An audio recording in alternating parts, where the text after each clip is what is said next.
bonsoir à toutes, bonsoir à toutes et à tous donc pour ce Coffee Talk de SOEL Formation. J'espère que vous êtes bien installés. Aujourd'hui, on va passer une magnifique soirée ensemble. Je vous rappelle que ces Coffee Talks sont organisés donc par SOEL Formation en collaboration avec l'université européenne Miguel de Cervantes, avec lesquels nous organisons un DU en psychopathologie. Aujourd'hui, j'ai le plaisir d'accueillir, Muriel nous avons le plaisir d'accueillir Muriel Schmitt, qui est une psychopraticienne, qui est certifiée en PNL, qui est spécialiste dans les troubles de la personnalité, d'où le sujet évidemment, et qui pratique depuis 2010 en libéral. Elle est formatrice dans de nombreux centres de formation. On en reparlera un petit peu plus à la fin de la présentation. Mais Muriel, en tout cas, c'est un véritable plaisir pour, SOEL Formation de t'accueillir. Je rappellerai simplement que tu interviens dans le DU de psychopathologie, donc qu'on est en train d'organiser. Voilà, je te Oui, cède la oui. parole. Merci beaucoup d'avoir accepté d'aborder ce sujet et de parler pour nous. Donc, je vous souhaite une bonne soirée, une bonne écoute. Merci beaucoup Fabrice. Bienvenue à tous. Alors, vous êtes nombreux, je ne vois pas tous parce que sinon, voilà, ça prendrait tout l'écran. Donc je vais vous parler de mon sujet, j'ai envie de dire de prédilection. C'est la personnalité et les troubles de la personnalité qui en découlent. Donc, je m'appuie pour, présenter ce petit webinaire, d'un PowerPoint, voilà, pour, que ce soit un peu dynamique et animé avec beaucoup d'images.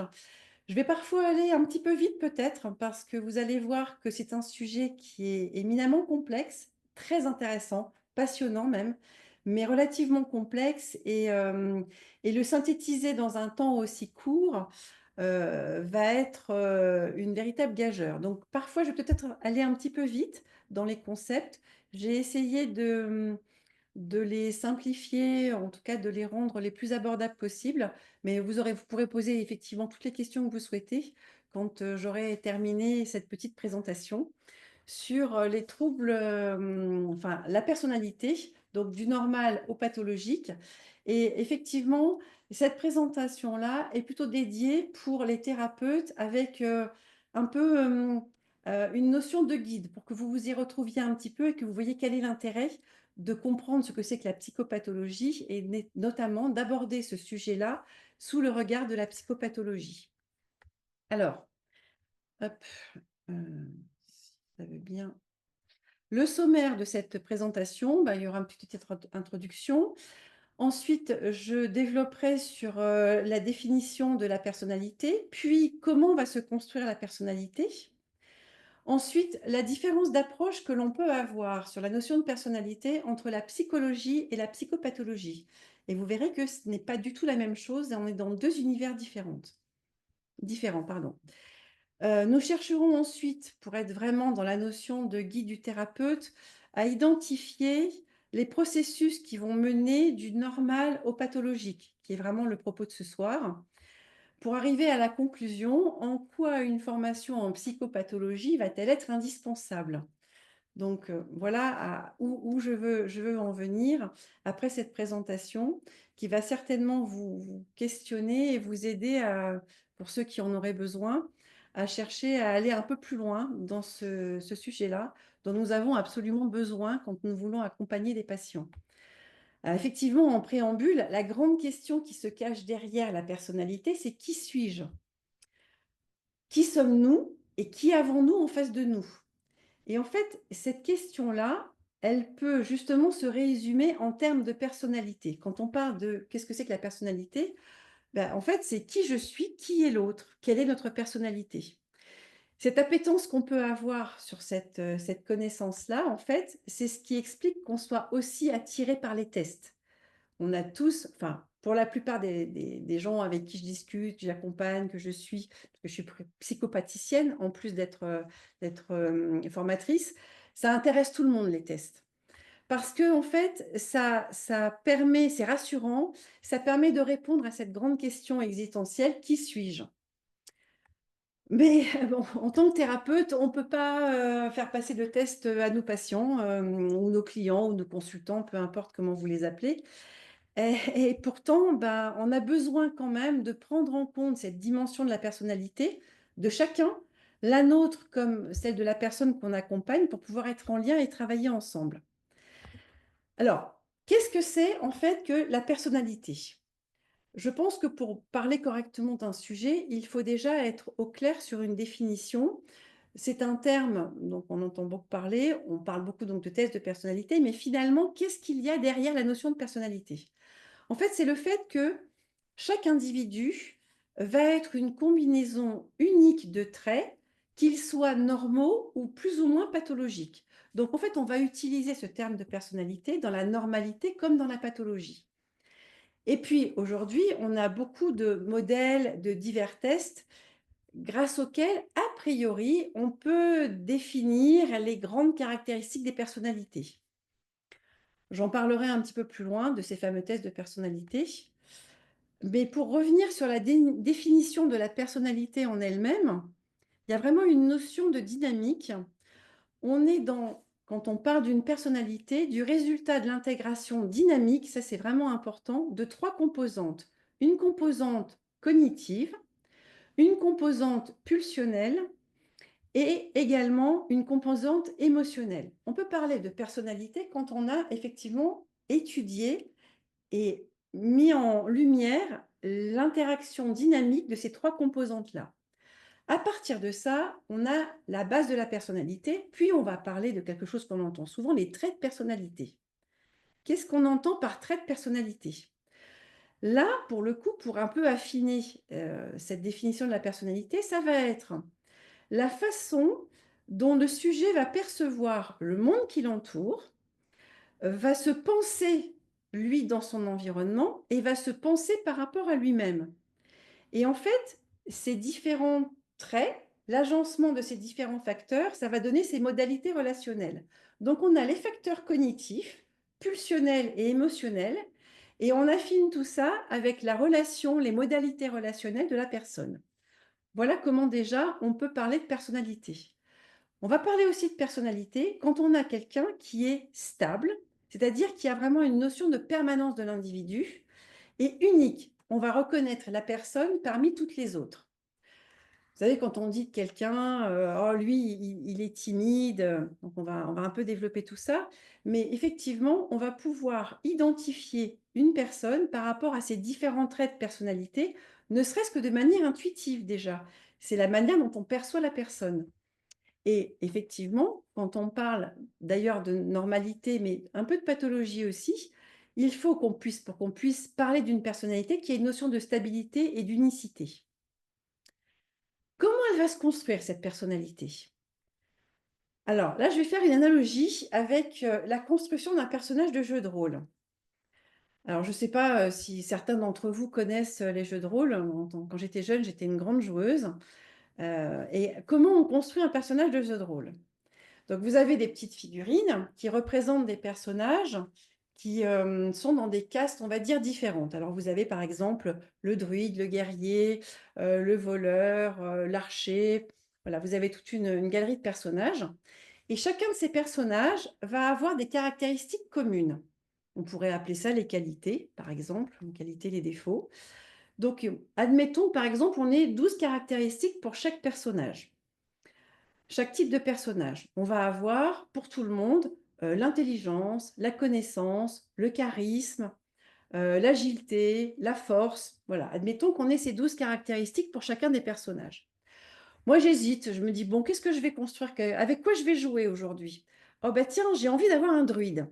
Alors, j'hésitais entre le druide et puis le guerrier. Puis je me dis, oh, bah non, je vais choisir un druide. Alors, comment ça marche? J'ai mon druide, j'ai ces 12 caractéristiques.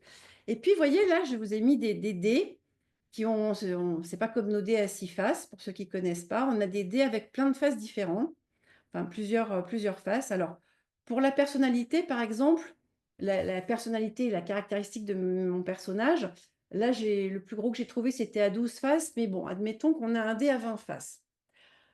Première caractéristique, la connaissance. Hop, je jette mon dé et puis je fais un score de 10. Voilà, il a 10 en connaissance.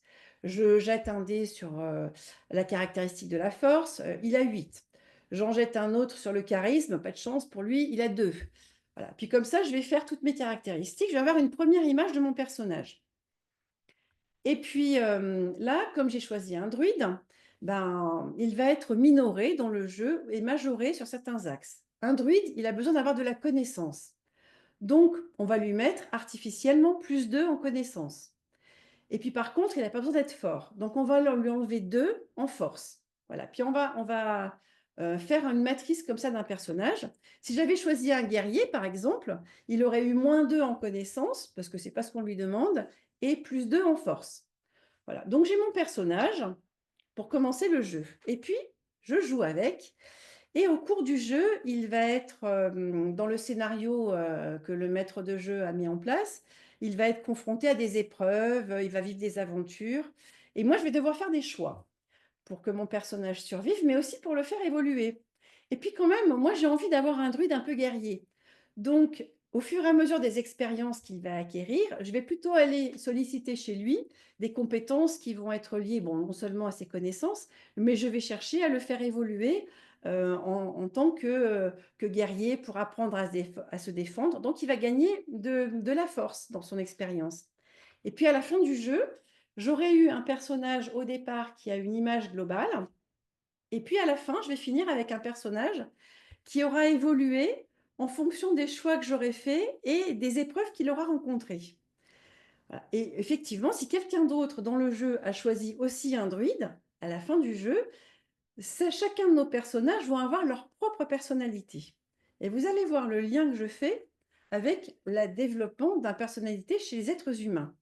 Pourquoi il y a une analogie, pourquoi j'ai trouvé cette analogie avec les jeux de rôle que j'ai longtemps pratiqués et probablement ce qu'on peut faire avec des jeux vidéo aujourd'hui aussi.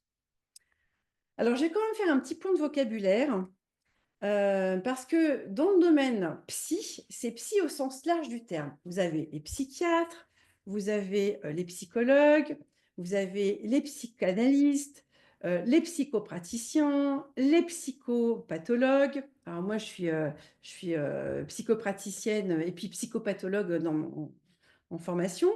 Et en fait, ce qui se passe, c'est que, parfois, nous n'avons pas tout à fait la même définition, nous ne mettons pas tout à fait la même chose derrière les mots. Donc jusqu'à présent, les concepts que je vous ai donnés sur la définition de la personnalité font à peu près consensus dans toutes ces domaines-là. Mais ce que je vais évoquer sur la construction de la personnalité, en évoquant 3 grandes dimensions pour la construction de la personnalité, c'est le tempérament, le caractère et la personnalité. Et là, nous ne sommes pas tous d'accord, même d'ailleurs entre psychopathologues, parfois, nous n'avons pas tout à fait la même approche ou la même définition. Donc voilà, je précise que, ce que vous allez voir, vous pouvez voir la même chose chez d'autres professionnels et parfois, des nuances qui vont être apportées ou des définitions un petit peu différentes, même si les grandes lignes restent les mêmes. Donc, comment se construit la personnalité? Eh bien, au départ, à la naissance, il y a ce qu'on appelle un tempérament. Ça va résulter de la combinaison d'abord de ce qu'on a appelé, l'inné, qui va être le tempérament à la naissance. Et là, je fais comment dire? Le parallèle avec, mon analogie avec les jeux de rôle. Vous savez, la génétique, on le dit parfois, hein, alors c'est pas les parents qui jouent au dé parce qu'ils ont pas leur mot à dire, mais des fois, on se pose quand même des questions. Ce qu'on a reçu à la base de notre tempérament, du caractère qui va se modeler toute notre enfance et après, à l'adolescence, va se construire réellement, la personnalité.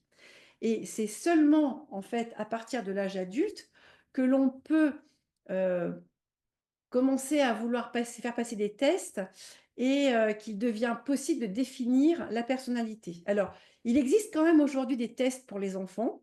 On commence un peu à faire ce genre de choses. Moi, j'ai pratiqué pas mal de tests, dans le cadre j'ai fait de l'accompagnement à la reconversion, j'ai fait des bilans de compétences.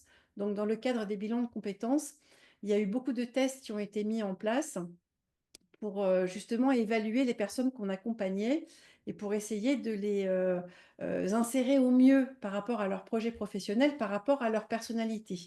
Et certains de ces tests ont été adaptés pardon, et adoptés aussi, dès, le collège, quand on a commencé à vouloir aider les jeunes à s'orienter au niveau professionnel en se posant des questions sur, bah, qui ils sont et finalement qu'est-ce qu'ils veulent faire derrière. Je vous précise quand même qu'aujourd'hui, ça a beaucoup évolué grâce aux neurosciences. Jusqu'à il y a quelques décennies, on estimait qu'à 18 ans, 20 ans ou plus tard, on était adulte. On sait aujourd'hui, grâce aux neurosciences, que notre personnalité et notre cerveau, enfin, tout ce qui est sur le plan cognitif, et je vous rappelle que la personnalité, c'est la dimension cognitive, pulsionnelle et émotionnelle, tout ça, ça mature jusqu'à l'âge de 25 ans et qu'aujourd'hui, il y a quand même un relatif consensus entre les différents professionnels qui conduisent à dire que, on ne peut parler, notamment en psychopathologie et en pathologie, que d'approche adulte qu'à partir de l'âge de 25 ans. Ça s'est beaucoup reculé et il y a d'ailleurs des unités de soins qui maintenant, prennent en compte des jeunes entre 18 et 25 ans.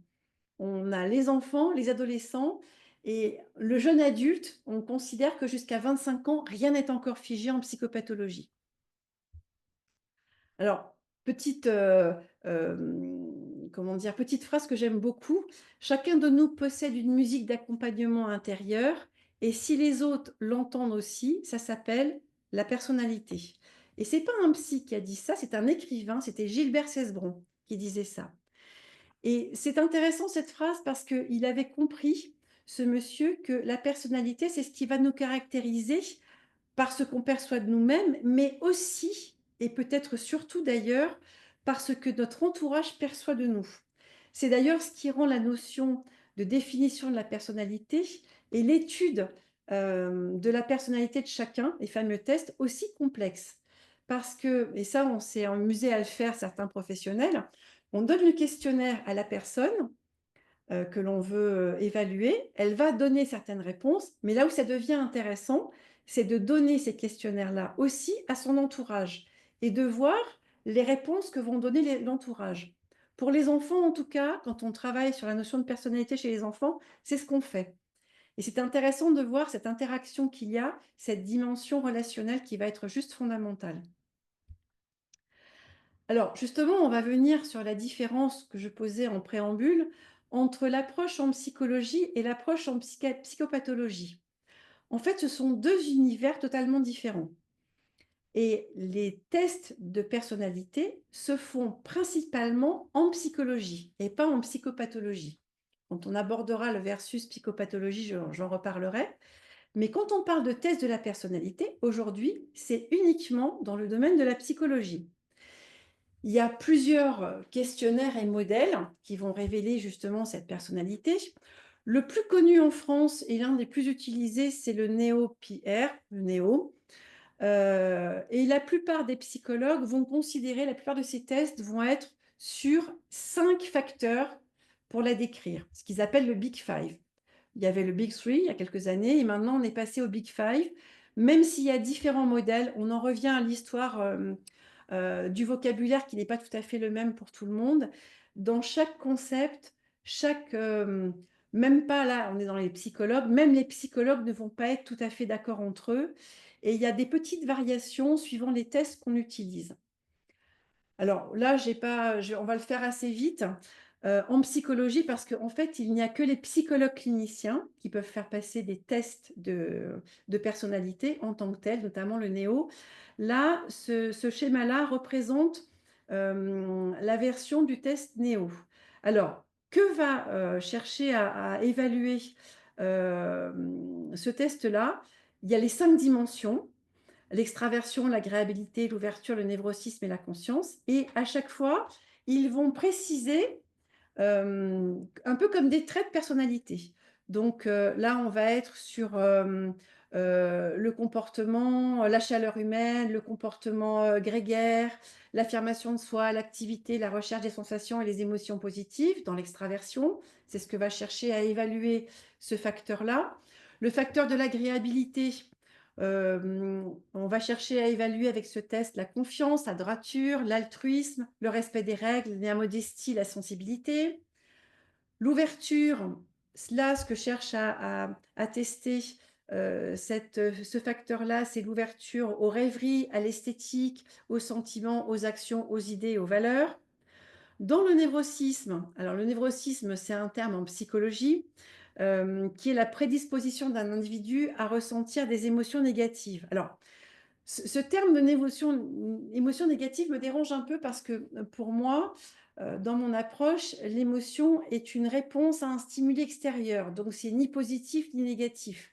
Ça peut être agréable ou désagréable, donc là aussi, on n'est pas tous d'accord en tant que professionnels sur cette approche-là. Mais bon, ce que veut préciser en fait ce type de test, ce qu'ils appellent les émotions négatives, c'est parce que c'est en opposition avec la stabilité émotionnelle. Donc là, effectivement, on va chercher à explorer comme facette tout ce qui est l'anxiété, la colère, hostilité, la dépression, la timidité sociale, l'impulsivité, la vulnérabilité. Et le cinquième facteur, le facteur de la conscience, va chercher à évaluer la compétence, l'ordre, le sens du devoir, la recherche de la réussite, l'autodiscipline et la délibération. Comme vous pouvez le voir, on se dit à partir seulement de 5 facteurs, bon, ça a l'air limité, en fait, ça l'est pas du tout. C'est que ça peut quand même être assez précis et c'est ce qui permet de se rendre compte que finalement, quand on a répondu à tous ces items-là, pour le coup, chacun va avoir une image, une couleur, une personnalité un peu différente. Et on revient à la notion d'unicité, de stabilité et d'unicité. Alors là, par contre, on va aller nous explorer plutôt pas le domaine de la psychologie, parce que je ne suis pas psychologue clinicienne, je suis psychopraticienne et psychopathologue. Donc là, moi, mon approche et mon travail va plutôt être dans le domaine de la psychopathologie, qui a un autre angle, qui est celui justement de la pathologie. Mais avant de parler de pathologie, avant d'avoir un trouble de la personnalité, on a bien une personnalité. Donc là, en psychopathologie, on s'appuie sur 2 manuels, que j'avais, préparés pour vous les montrer, pour ceux qui ne connaissent pas. On a le DSM-5, alors vous voyez, c'est un vrai pavé, qui est le manuel américain, voilà, c'est le manuel diagnostique et statistique des troubles mentaux. Donc, en fait, c'est l'approche américaine. C'est américain, mais c'est la plus suivie en France. La plupart des psychiatres, beaucoup d'ailleurs de psychopathologues, ne travaillent qu'avec le DSM. Et l'autre manuel, moi je travaille avec les 2, c'est la classification, donc c'est la CIM, on en est au numéro 10, c'est la classification internationale des troubles mentaux et des troubles du comportement. Et ça, c'est un manuel en fait européen, vous voyez, il est beaucoup plus mince. Certains psychiatres et psychopathologues travaillent avec les 2 manuels, mais ce qui fait référence pour l'instant, la Bible, c'est le DSM. Néanmoins, moi je trouve que les 2 sont intéressants, ils sont très complémentaires. Alors, encore une fois, c'est important, quand on parle de sujets aussi complexes, de partir à partir de définitions, pour être sûr qu'on sache bien de quoi on parle. Donc, on avait vu la définition au sens très large du terme de la personnalité. En psychopathologie, voilà la définition de la personnalité.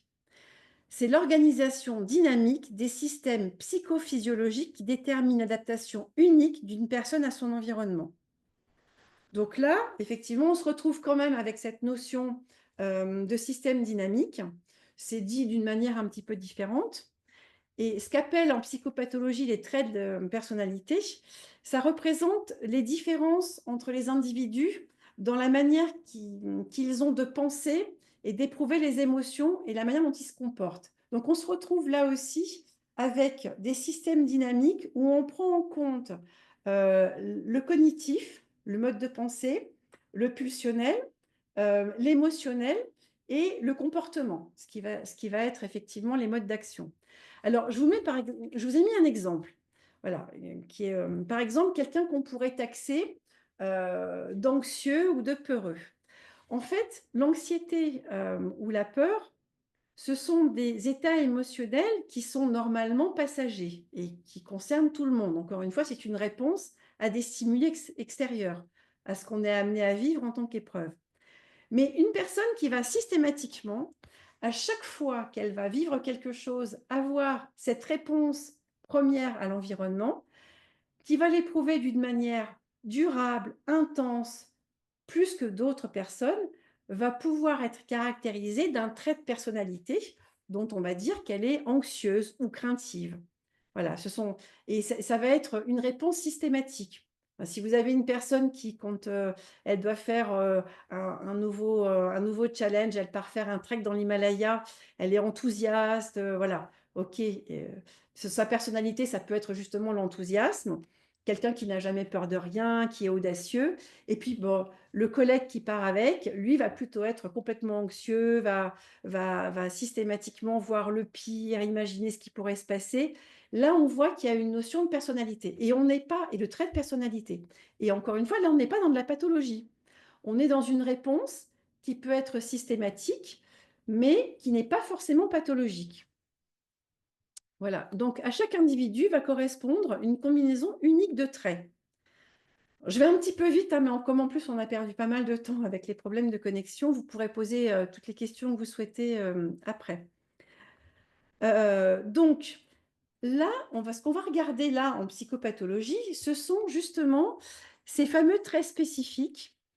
Alors certains psychologues vont être formés là-dessus et effectivement peuvent parler de ça, mais c'est surtout les psychiatres et les psychopathologues qui vont parler de troubles de la personnalité. À partir de là, on va se poser la question, à quel moment on est dans juste un trait de personnalité qui va représenter la personne, mais qui va être dans une forme de normalité, c'est ce qu'on va chercher à explorer un petit peu après.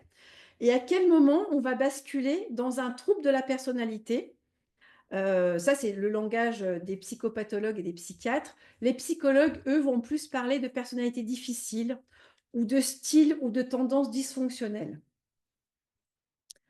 Alors là, ce travail-là, là, on est vraiment au cœur de la psychopathologie. Ce que vous voyez là, c'est une roue de la personnalité. C'est un travail que ceux qui viendraient faire, je pense que Fabrice en a parlé, la formation, l'EDU, quand on va travailler sur les troubles de la personnalité, on va travailler justement sur cette roue que j'ai créée.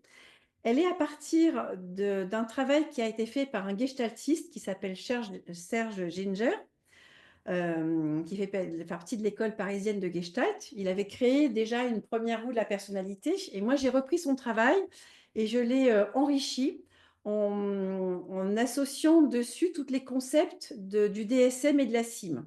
Voilà, donc ça a donné la roue finale qu'on va découvrir. Et à partir de là, j'ai également créé un petit test. Alors, il n'existe pas de test de personnalité en psychopathologie.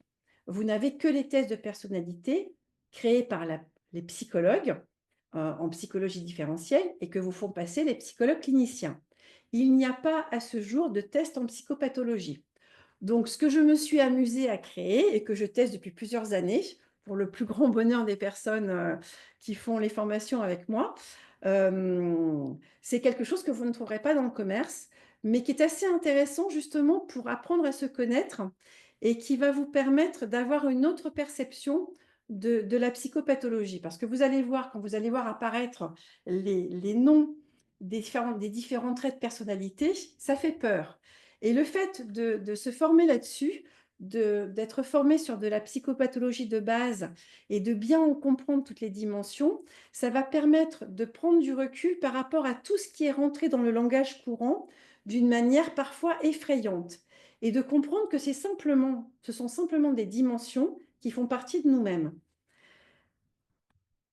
Alors, selon le DSM, là on ne le retrouve que dans le DSM, nous avons 3 groupes de types de personnalité, d'axes, pardon, de personnalité. Et ça, c'est une approche que n'apporte que le DSM et qu'on ne retrouve pas dans la CIM, même si on retrouve les mêmes typologies de personnalité, on ne retrouve pas la notion de groupe que je trouve très pertinente. Nous avons d'abord le groupe A, qui est le groupe des personnalités froides et bizarres, que nous allons découvrir après. Nous avons le groupe B, les personnalités dites dramatiques, théâtrales ou erratiques. Le groupe C, qui vont être les personnalités craintives et anxieuses. Voilà, on a 3 groupes. Alors, dans le premier groupe, le groupe A, on a les paranoïaques, donc les personnalités paranoïaques. Alors là, vous voyez tout de suite, évidemment, à la paranoïa, on pense à la folie. Or là, un peu comme les personnages de jeux de rôle, ce sont des caractéristiques que nous avons tous. Si j'avais pris tout à l'heure dans mon exemple pour les personnages de jeux de rôle 12 caractéristiques, c'est parce que en psychopathologie, sur la personnalité, il y a 12 caractéristiques, 12 axes. Et ces axes-là sont tous présents en nous, mais plus ou moins actifs en fonction, encore une fois, de notre tempérament à la base, quand on est, et puis après du caractère qu'on va se forger avec notre enfance, notre éducation, la société dans laquelle on vit, les événements auxquels on va être confronté, et puis après en tant qu'adulte. Donc ça va bouger. Donc vous allez avoir les douze personnalités. Donc chez les froids et bizarres, on a paranoïaque, donc la part en nous de paranoïaque, le schizoïde, le schizotypique. Ensuite, nous passons dans les personnalités du groupe B, qui sont dites dramatiques, théâtrales ou erratiques. On a l'histrionique, on a le borderline, qui est appelé l'émotionnellement labile dans la cime. Donc là, pour les premiers, quand je ne fais pas de distinction, c'est que c'est les mêmes noms qui sont donnés dans la CIM. Mais là, pour le borderline, et c'est très pertinent, ceux qui feront la formation en psychopathologie et donc ou en trouble de la personnalité, vous verrez que là, pour le coup, les deux manuels ne l'abordent pas de la même manière et ne donnent pas tout à fait les mêmes items. Et c'est très intéressant. Et je trouve que là, c'est la CIM qui apporte le plus de nuances dans la personnalité émotionnellement labile ou dite borderline pour le DSM. Nous avons la personnalité antisociale appelée dissociale dans la CIM. Et pour finir, pour la catégorie des groupes B, nous avons le narcissique. Là aussi, hein, voilà, quand on dit de quelqu'un, oh là là, qu'est-ce qu'il est narcissique, en général, c'est plutôt une critique. Or, le narcissisme, c'est une dimension juste fondamentale pour soi. Donc là aussi, je vous souhaite d'avoir dans votre axe de personnalité un bon narcissisme. Pas trop, mais pas trop peu. Dans le groupe C, nous allons avoir les personnalités évitantes pour le DSM ou anxieuses pour la CIM, la personnalité dépendante, la personnalité obsessionnelle compulsive, ça c'est l'appellation du DSM. La CIM appelle cette personnalité-là, cet axe-là, anancastique. Ce qui est très intéressant parce que ça permet justement de faire la distinction avec les troubles obsessionnels compulsifs qui sont autre chose. Et puis, nous avons la passive agressive, appelée négationniste dans la CIM. Alors, ce qui est intéressant, c'est que les deux dernières n'existent pas ou plus dans le DSM. Le DSM 5, donc la cinquième version du DSM, va s'arrêter aux 10 premiers. Le passif agressif a existé jusqu'au DSM-3 et il a été supprimé dans le DSM-4. Ce qui est quand même intéressant parce que quand on reçoit des patients, on s'aperçoit, quand on travaille dans les troubles de la personnalité, on s'aperçoit que c'est quand même un trouble de la personnalité, le passif agressif, qui est très présent. Donc voilà, il a été enlevé. C'est assez étonnant. Bon, en même temps, ce sont des manuels qui bougent beaucoup. Il n'a pas été enlevé de la CIM. On trouve toujours le négationniste. Et le dernier, la personnalité dépressive. Alors celui-ci, vous ne le trouverez pour l'instant ni dans le DSM ni dans la CIM. Je dis pour l'instant parce qu'il y a beaucoup d'études qui sont faites sur cet axe-là. Mais par exemple, quand vous prenez l'approche justement de Serge Ginger en psychopathologie en Gestalt, lui justement a été le premier d'ailleurs chez qui j'ai vu apparaître cet axe-là, dépressif. Et c'est le travail que j'ai fait en clinique depuis plusieurs années, en cabinet notamment, qui m'ont amené à vraiment prendre en compte cet axe-là. Donc, quand on travaille sur la formation des troubles de la personnalité, c'est bien développé et jusqu'à présent, tous les professionnels avec qui j'ai travaillé, effectivement, valident cette approche-là et la notion de 12 axes semble très, très pertinente. En tout cas, elle semble très adaptée. Alors, quand on fait le fameux test dont je vous parle, on se retrouve justement avec sa petite image, un peu comme le personnage de jeu de rôle, qui va être propre à chacun. Donc, ça fait des années que j'ai développé ce test, j'en suis à la version 3, je crois. Ce qui est intéressant, c'est que maintenant, j'ai pas mal de tests et à chaque fois, je me retrouve avec des silhouettes, des images qui sont totalement différentes. Et ça, c'est intéressant parce que ça permet, encore une fois, c'est très complémentaire des tests en psychologie avec les items qu'on a vus tout à l'heure, les différents facteurs. Mais c'est très enrichissant parce que ça permet aussi de mieux cerner qui nous sommes et comment nous réagissons les uns par rapport aux autres. À quel moment, justement, va-t-on parler de troubles de la personnalité? Parce que là, pour l'instant, on a parlé de personnalité. Donc effectivement, je vous parlais, si je reviens sur ma petite roue, voilà, chacun va avoir son image et effectivement, on va avoir une notion de trouble quand on va avoir, des pics sur des axes. Mais comment ça se manifeste dans le concret? En fait, quelqu'un qui est atteint d'un trouble de la personnalité, ça va être des personnes qui vont avoir des traits de personnalité qui vont être rigides et inadaptés. C'est-à-dire, par exemple, si je prends l'axe, on va dire le plus facile, on va prendre, le paranoïaque, parce que bon, ça parle à beaucoup de personnes. Ça va être une personne qui va systématiquement, aborder son environnement en s'imaginant que l'autre lui veut du mal et que quoi qu'il fasse, quoi qu'il se passe, c'est toujours pour lui nuire et il va être incapable de s'adapter à autre chose par rapport à son environnement. Systématiquement, sa réponse va toujours être dans: «On me veut du mal, on m'agresse», voilà. Bon, c'est un peu raccourci, c'est même très raccourci, mais c'est pour vous donner un petit peu un exemple et ce qui est important de comprendre, c'est qu'on parle aussi de troubles de la personnalité, non seulement quand les traits de personnalité vont être rigides et inadaptés, mais aussi, dans ce cas-là, il y aura toujours la souffrance du sujet. C'est-à-dire que la personne que vous allez avoir en face de vous va être en souffrance dans son rapport au monde. Et en plus, on va pouvoir noter une altération significative du fonctionnement social. Alors, ça, comment en tant que thérapeute, on praticien, on peut, le noter? À quel moment on se dit: «Oui, mais alors à quel moment ça devient rigide et inadapté?» Voilà, quelle grille on peut avoir? Quelle grille de lecture? Là, parce qu'effectivement, l'enjeu, ça va être d'identifier les processus qui vont mener du normal au pathologique. Alors, je reprends mon j'aime bien faire des analogies, hein, j'aime beaucoup les images. Je vais faire l'analogie avec la digestion. Quand on mange quelque chose, si tout va bien, quand tout fonctionne bien, ben, c'est normal. Je mange, je digère, j'absorbe les nutriments et tout va bien. Et puis, il peut se passer que, par exemple, je pars m'expatrier à l'autre du bout du monde, je pars au Mexique, et puis bah, la nourriture ne me convient pas du tout. Donc, je me retrouve avec un dysfonctionnement, le piment me rend malade, en plus, mon environnement professionnel me stresse terriblement. Donc voilà, bah, je suis pas bien entre le piment, le stress, bah, j'ai des dyspepsies, des brûlures d'estomac, tout va mal. Bon, dans le dysfonctionnement, ben, soit effectivement je prends conscience de ça, et puis, ben, j'arrête de manger du piment, je me rends compte que la farine de maïs, je la supporte pas, je fais ce qu'il faut pour trouver de la farine de blé, j'arrête l'huile de maïs, je trouve de l'huile d'olive, je prends des cours de sophrologie, je me détends. Hop, je reviens au normal. Mais si je ne fais rien, que je continue à manger du piment, à être stressée, eh bien, je vais me retrouver avec une pathologie. Par exemple, un ulcère à l'estomac.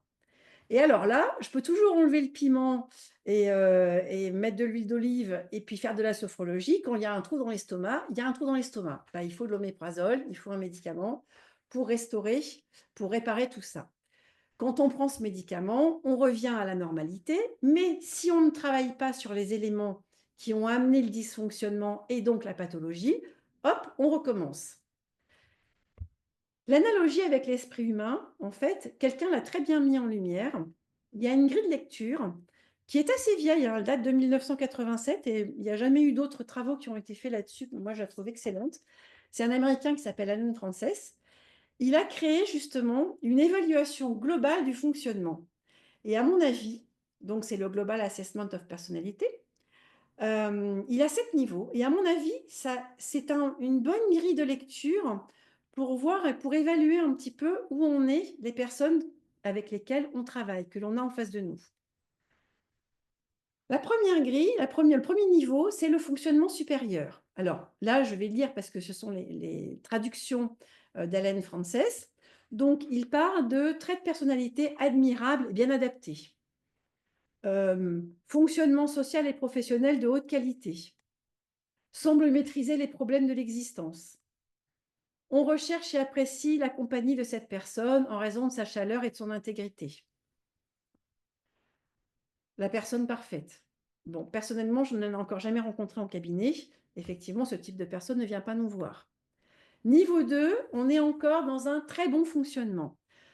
avec, dit-il, des traits de personnalité favorisant un bon fonctionnement dans toutes les sphères d'activité, des intérêts variés, socialement efficaces, généralement satisfait de son existence. Là, on est dans un fonctionnement tout à fait normal. En règle générale, effectivement, les patients viennent rarement nous voir à cet endroit-là. C'est peut-être l'état visé, mais en tout cas, heu, on ne croise pas de patients, a priori en psychothérapie, qui viennent avec ce type de profil. Les autres niveaux, le niveau 3, là, ça commence à nous intéresser en tant que professionnels, en tant que thérapeute. On a un bon fonctionnement. Pas de perturbations évidentes au niveau social et professionnel. Ce sont des gens qui sont généralement efficaces socialement et professionnellement. Ils semblent avoir une estime de soi adéquate. À l'occasion, des problèmes quotidiens peuvent les déborder. Et c'est là qu'ils viennent nous voir. Alors, je constate quand même, en 15 ans, que on avait plus de profils comme ça avant, mais qu'on a plus de profils dégradés, me semble-t-il. Quand je partage avec mes collègues, on partage un petit peu la même analyse. C'est-à-dire que pour le coup, on a quand même moins de personnes de niveau 3 et un peu plus de niveau 4. Alors là, on a quelques légères perturbations de la personnalité qui vont causer des difficultés dans plusieurs sphères d'activité. Donc là, c'est familial, professionnel, amical, avec les enfants. Bon, en général, ça fonctionne quand même plutôt bien. Mais, il y a ce que, comment dire? Frances Allen appelle des relations interpersonnelles significatives. C'est-à-dire qu'on va dire qu'il y a un sujet dans les relations interpersonnelles et il dit: «Pour des gens, paraît difficile mais pas malade».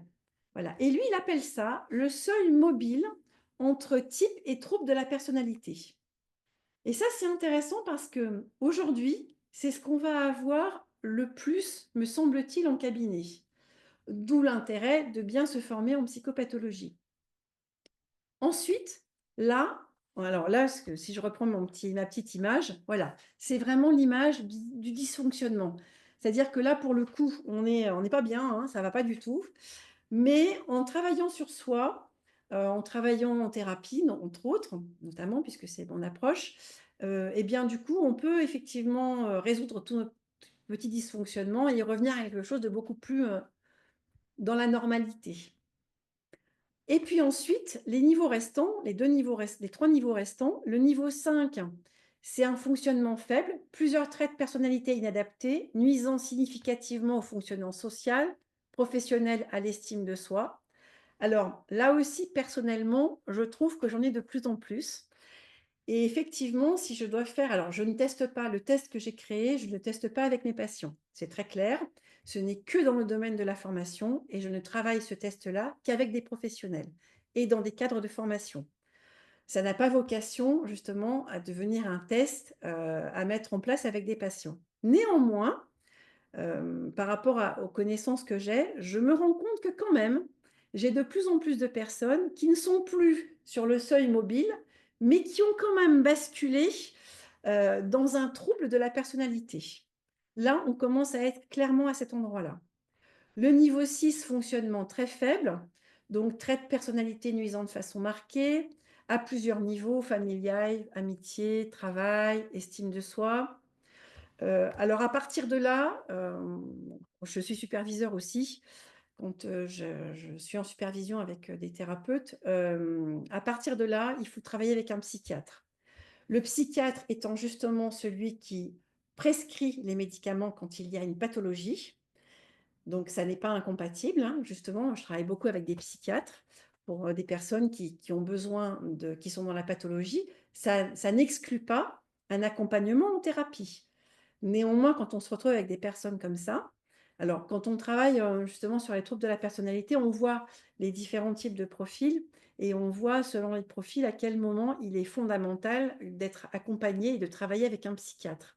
Voire même de refuser certaines personnes quand on se rend compte qu'il y a réellement des troubles installés, en disant qu'on ne peut les accompagner que si en parallèle, il y a un travail avec un psychiatre. Parce qu'il faut avoir conscience que là, il y a un besoin parfois de traitement médicamenteux. Et alors le niveau 7, voilà, gravement carencé, trait de personnalité gravement inadapté, bon, fonctionnement grossièrement inadapté à plus ou moins tous les niveaux, se blesse souvent, a des accidents, se néglige ou néglige les autres. Alors, ceux-là non plus, a priori, on ne les voit pas en cabinet, hein. Comme les 2 premiers niveaux ne viennent pas parce qu'ils n'en ont pas besoin, ce niveau-là ne vient pas non plus parce qu'en général, ça relève de la psychiatrie et quand on les a en cabinet, moi j'en ai quelques-uns, ils sont envoyés par les psychiatres, justement pour faire un travail en thérapie. Parce que nous n'avons pas le même métier, le psychiatre va travailler sur le diagnostic qu'il va poser et les médicaments qu'il va prescrire et nous travaillons en thérapie. Alors, justement, il faut être conscient, avec ces différents seuils que, ben, trouble de la personnalité normalité, normalité trouble de la personnalité et ben, ça concerne tout le monde, en fait. C'est-à-dire qu'en fait, tout le monde peut un jour, être, en butte par rapport aux événements qu'il vit, aux épreuves qu'il peut traverser. On peut avoir justement on peut passer de la personnalité à un trouble. C'est ce qu'on travaille en psychopathologie. On voit justement avec la fameuse roue et le fameux test, comment ça peut bouger. Ça peut s'intensifier justement en fonction des circonstances de la vie, du stress, des frustrations. Tout comme ça peut régresser justement. Voilà, c'est pas fixe, ça évolue. Ça peut aller justement dans le très mauvais sens, c'est-à-dire passer du dysfonctionnement à la pathologie, mais en travaillant, on peut revenir au dysfonctionnement, puis à la normalité. Et la normalité, alors là, ceux qui sont il y a peut-être des psychanalystes dans l'assistance, là, on est vraiment avec des termes de psychopathologie et de psychanalyste. On parle dans la normalité, d'une lutte qu'il va y avoir en perpétuellement avec des attaques contre les instances troublantes et on dit d'ailleurs des troubles de la personnalité qu'ils vont être le résultat d'un combat entre le surmoi et l'idéal du moi. Donc là, on est vraiment sur des termes de psychopathologie de base et de psychanalyste. Donc pour faire de manière très, très schématique, en gros, le surmoi, c'est la morale, les intérêts extérieurs et l'idéal du moi, ça va désigner les valeurs positives auxquelles le sujet va aspirer. Et ça, c'est lié au narcissisme. Et on a justement cette bataille constante. Souvenez-vous, il y a ces 3 dimensions qui vont rentrer sans arrêt en ligne de compte dans la personnalité, qui vont être une dimension cognitive, pulsionnelle et émotionnelle. Donc ça, ce combat permanent va faire que nous pouvons tous être confrontés à des troubles de la personnalité. Alors, en conclusion, pourquoi une formation en psychopathologie va être indispensable? Je vais finir le propos avec encore une image, un parallèle. Imaginez un instant, pour faire une analogie, que vous avez un plombier voilà, qui vient intervenir. Alors, il a toute sa boîte à outils, tous ses outils, il est très équipé, hein. Seulement, il n'a aucune idée de la structure de la maison, de comment les tuyauteries sont organisées. Voilà. Alors, je ne dis pas que notre cerveau est, toute une tuyauterie, mais néanmoins, il y a vraiment quelque chose qui est très en lien avec cette analogie, parce que vous imaginez bien que là, si le plombier intervient avec tous ses outils sans avoir conscience de la structure dans laquelle il est, on peut avoir une catastrophe. Eh bien, nous, en tant que thérapeutes, nous avons besoin d'avoir connaissance, de savoir ce que c'est qu'une structure, comment fonctionne la psyché, comment c'est structuré, comment c'est organisé. Et donc, entre autres, en termes de personnalité. Donc, pour mettre un point final à tout ça, à ce préambule, une formation en psychopathologie va être indispensable quand on veut accompagner un être humain, parce qu'en fait, nous ne sommes pas là clairement pour poser un diagnostic. Comme je disais, on n'est pas psychiatre, donc on ne pose pas de diagnostic. Nous ne sommes pas psychologues cliniciens, et donc nous ne faisons pas passer le test. Et d'ailleurs, le psychologue qui fait passer un test à quelqu'un, à un sujet, ne peut pas après travailler avec lui. Il ne peut pas travailler sur les 2 niveaux, évaluer et puis après travailler en thérapie. Il faut faire un choix. On ne peut pas être au même endroit. Donc, nous ne sommes pas là ni pour poser un diagnostic, ni pour faire passer des tests, mais en fait pour être en capacité d'identifier comment on fonctionne, de comprendre comment on fonctionne et comment fonctionne la personne qui est en face de nous.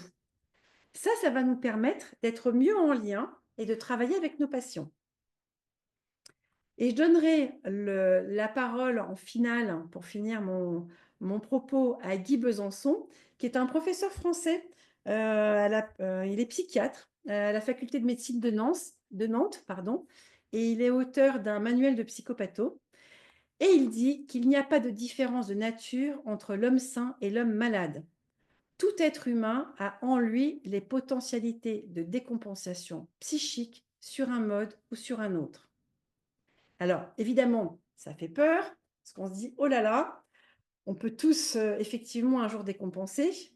Mais justement, ce qui est intéressant, c'est que bien connaître tout cela, avoir une bonne formation de base en psychopathologie, ça va permettre justement d'identifier, de prévenir ou de réparer ce que l'on peut repérer. Voilà, j'en ai fini avec ma présentation. La parole est à vous.